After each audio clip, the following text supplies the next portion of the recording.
నమస్తే, this is శౌర్య. పరువు హత్యలు మనం ఎలాంటి యుగంలో ఉన్నాము, ఇప్పటికీ కూడా ఇంకా పరువు హత్యలు అనేవి జరుగుతూ ఉన్నాయి. సో నిర్దాక్షిణ్యంగా అసలు కన్న తల్లిదండ్రులే చంపేస్తూ ఉన్నారని అంటే అసలు అది చాలా అభ్యంతరకరమైన విషయం. నిజంగాను ఎవరి ప్రాణాన్ని ఎవరు తీసే హక్కు ఎవరికి లేదు. అయినా కూడా ఇది జరుగుతోంది అని అంటే మరి చట్టాల్లోనూ కూడా మార్పులు రావాల్సిన అవసరం ఉంది అనేది చాలా మంది అంటూ ఉన్నారు. సో దుంపల హరిణి ఈ అమ్మాయి గ్రూప్ 1 ఆస్పిరెంట్. సో చక్కగా ఇంగ్లీష్ మాట్లాడుతుంది. సో ఎందుకు చంపాల్సి వచ్చింది, ఆ అమ్మాయి గతం ఏంటి అసలు, ఇదైతే మనం మాట్లాడదాం. మనతో పాటు సీనియర్ జర్నలిస్ట్ దామపాలచి గారు.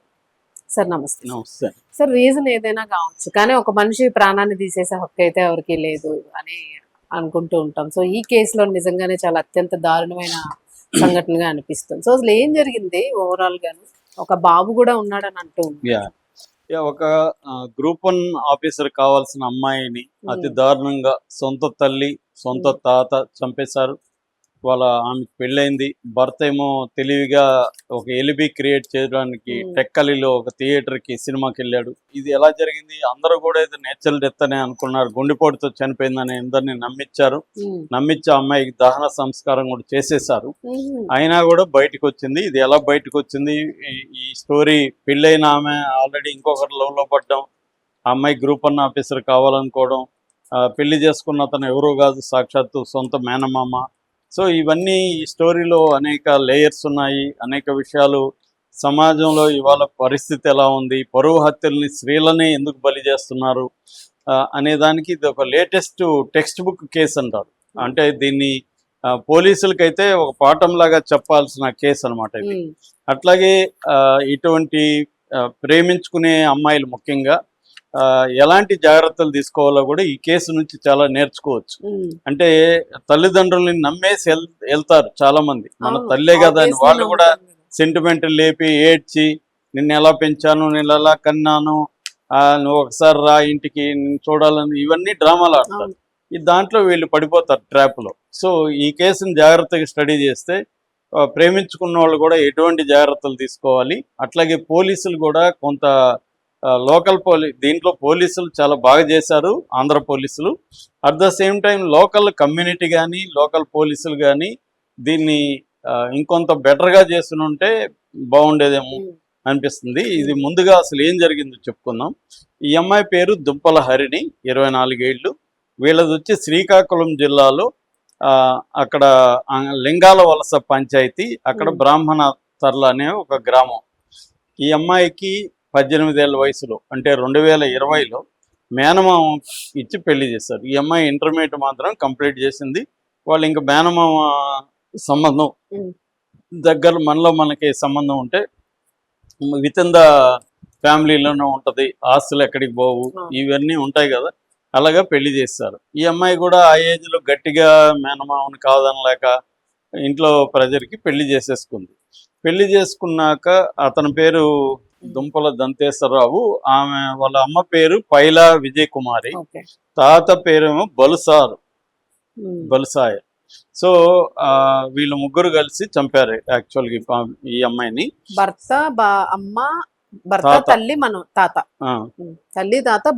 భర్త డైరెక్ట్ గా చంపిన దాంట్లో లేడు, స్కీమ్ వేసి అతను ఎలిబికి వెళ్ళిపోయాడు. అతను అంటే మొత్తం స్కీమ్ వేసింది అతనే. అంటే ఈ అమ్మాయిని చంపాలని గట్టిగా నిర్ణయించుకుంది మాత్రం తల్లి అండి. నిర్ణయించుకున్నాక ముగ్గురు కలిసి ప్లాన్ వేసుకున్నప్పుడు ఈ స్కీమ్ అంతా ఇచ్చింది దంతేశ్వరరావు, భర్త ఇచ్చాడు, అమలు చేసింది తల్లి తాత అమలు చేశారు. సో ఈ అమ్మాయిని పెళ్లి చేశారు. ఈ అమ్మాయి ఏంటంటే చదువుకోవాలి అన్న ఒక కోరికతో పెళ్ళైనాక కూడా, వీళ్ళకి పెళ్ళైన 2 ఏళ్ళకి బాబు పుట్టాడు. బాబు పుట్టినాక ఈ అమ్మాయి సీరియస్గా చదవడం మొదలుపెట్టింది, డిగ్రీ పాస్ అయింది. తర్వాత గ్రూప్ 1 అవ్వాలనుకుంది, ఎందుకంటే బాగా నాలెడ్జ్ ఉంది. అమ్మాయి ఒక వీడియో చేసింది ఈ ఊరు వెళ్లే ముందు. ఆ వీడియో చూస్తే మీకు మంచి చక్కటి ఇంగ్లీష్ మాట్లాడుతుంది అమ్మాయి, నాలెడ్జ్ ఉంది అనేది అర్థమవుతుంది. ఖచ్చితంగా గ్రూప్ 1లో ర్యాంక్ కొట్టేది అమ్మాయి. సో అలాగా ఒక గ్రూప్ 1 ఆఫీసరు అయ్యిండేది, కన్ఫర్డ్ రేపు ఐఏఎస్ కూడా అయ్యిండేది. సో అలాంటి అమ్మాయిని సొంత తల్లి సొంత తాత చిదిమేశారు ఆమె భవిష్యత్తు జీవితాన్ని. సో ఇది అయింది. తర్వాత గ్రూప్ 1 కోచింగ్ కోసం హైదరాబాద్లో SR నగర్లో ఒక హాస్టల్లో ఉండి కోచింగ్ తీసుకుంటుంది ఈ అమ్మాయి. తీసుకుంటున్న బాబునేమో తల్లి దగ్గర వదిలేసింది. సో ఈ అమ్మాయి పుట్టి పెరిగింది కూడా హైదరాబాద్ అని ఆ వీడియోలో చెప్తుంది. మేబీ అక్కడున్న ఇక్కడ పెంచుంటారేమో, మనకి ఇంకా మిగతా డీటెయిల్స్ తెలియదు. ఆ అమ్మాయి వీడియోలో మాత్రం నేను హైదరాబాద్లో పుట్టి పెరిగానని కూడా ఒక వాక్యం ఉంది. సో ఇక్కడికి వచ్చి హాస్టల్లో ఉంటున్నప్పుడు ఈ గ్రూప్ 1 కోచింగ్లో సుధా నాగేంద్ర అనే ఒక అబ్బాయి పరిచయం అయ్యాడు ఈ అమ్మాయికి. ఆ అబ్బాయి కూడా లైక్ మైండెడ్గా ఉండడం, వీళ్ళిద్దరూ చదువుకోవడం, నోట్స్లు పరస్పరం చేసుకోవడం, పుస్తకాల రెఫరెన్సులు.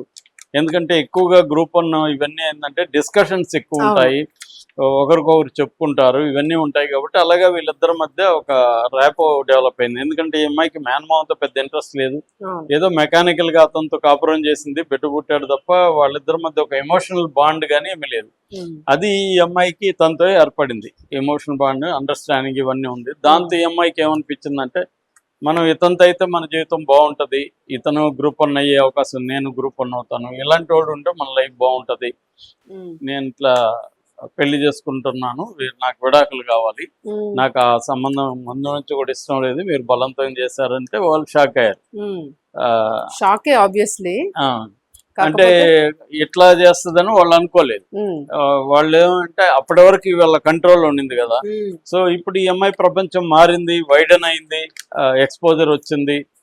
రెండోది ఈ అబ్బాయి తన నాలెడ్జ్కి తన దీనికి ఈ అబ్బాయి ఏంటంటే ఒక మెంటర్ లాగా అబ్బాయి హెల్ప్ చేస్తున్నాడు. సో భర్త ఏమో రెగ్యులర్ మొగుడు, అతను కంట్రోల్ చేసే మొగుడు. తర్వాత ఏమో అతని మీద ఈ అమ్మాయికి ఎటువంటి ఫీలింగ్స్ లేవు ముందు నుంచి కూడా, సొంత మేనమామ చిన్నప్పటి నుంచి వస్తా పెరిగింది.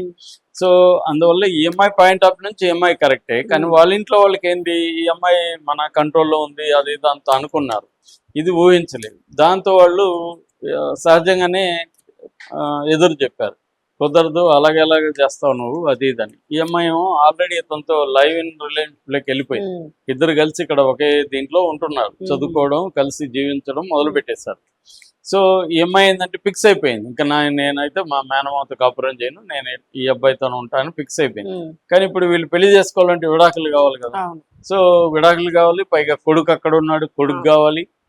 దీంతో ఈ అమ్మాయి వాళ్ళిద్దరి మధ్య గొడవలు మొదలయ్యాయి, తల్లికి వీళ్ళకి మధ్య. దాంతో వాళ్ళు బెదిరించడం మొదలుపెట్టారు. ఒకసారి కొడుకుని చూడడానికి ఈ అమ్మాయి వెళ్ళినప్పుడు అమ్మాయిని బంధించేసి ఒక 5 రోజులు ఎక్కడికి పోనీయలేదు, కొంత చిత్రహింసలు పెట్టారు, తల్లి కూడా కొట్టింది, ఇవన్నీ గొడవలు జరిగాయి. దాంతో ఈ అమ్మాయి వచ్చి ఇక్కడ బాలానగర్లో పోలీస్ స్టేషన్లో కేసు పెట్టింది, ఇట్లా మా వాళ్ళు నన్ను టార్చర్ చేశారు, అది ఇదని. సో వీళ్ళేదో మామూలుగా విచారించి కౌన్సిలింగ్ ఇస్తారు కదా, తల్లిదండ్రులే చేశారంటే ఏం చేస్తారు, కౌన్సిలింగ్ ఇచ్చి పంపించేశారు.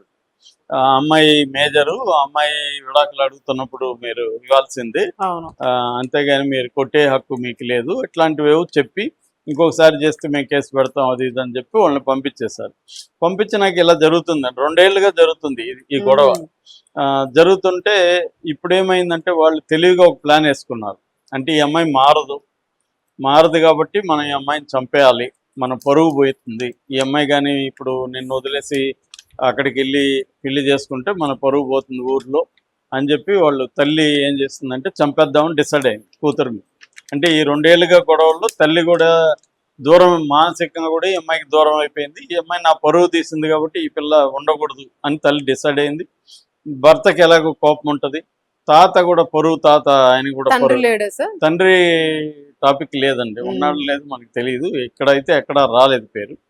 సో దాంతో వీళ్ళు ముగ్గురు కలిసి ప్లాన్ వేసుకున్నారు.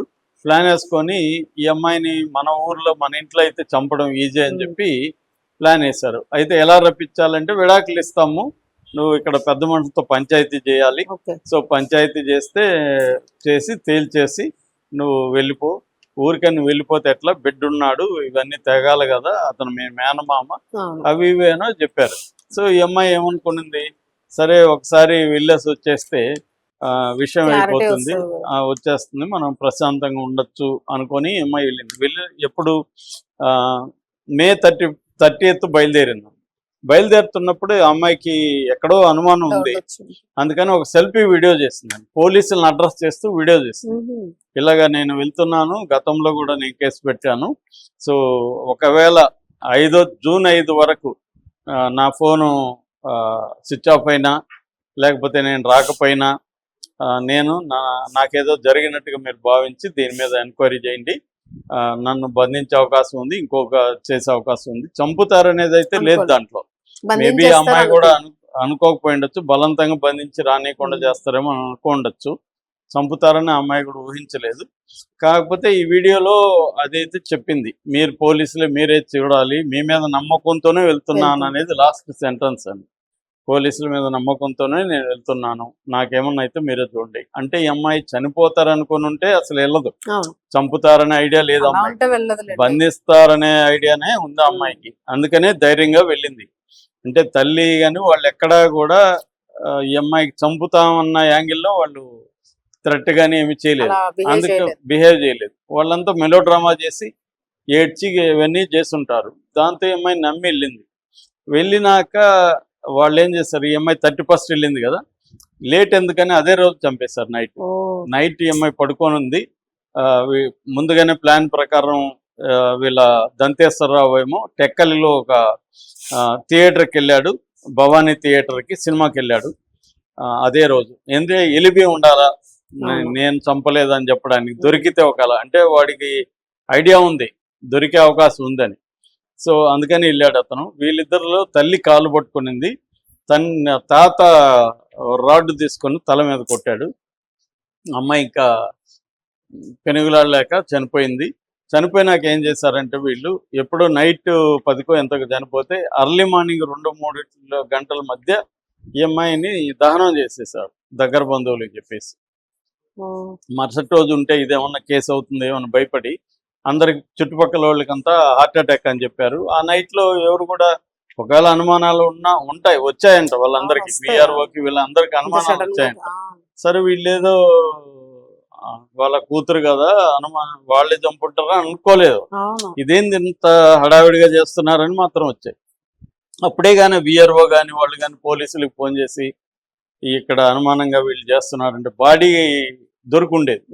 బాడీ దహనం కాక ఉండుంటే సాక్ష్యాలు గట్టిగా ఉండేవి. ఇప్పుడు ఏం చేస్తారు, దహనం చేసేసారు. దహనం చేయడానికి ఈ అబ్బాయి ఏం చేశాడు, వీళ్ళ బాయ్ ఫ్రెండ్ అక్కడ మరుసటి రోజు కూడా పోలీసులు కంప్లైంట్ ఇవ్వలే, అయిపోయింది దహనం చేసేదని గమ్మున అయిపోయారు అనుమానాలు ఉన్నా కూడా. అయితే ఈ అబ్బాయి 5 వరకు చూశాడు, ఎందుకంటే ఈ అబ్బాయికే పంపించింది ఆ వీడియో. ఈ వీడియో సెల్ఫీ వీడియో ఆ అబ్బాయికి పంపించి ఒకవేళ నాకేమన్నా అయితే నువ్వు పోలీసులకి చెప్పు అని అబ్బాయికి మెసేజ్ పెట్టింది.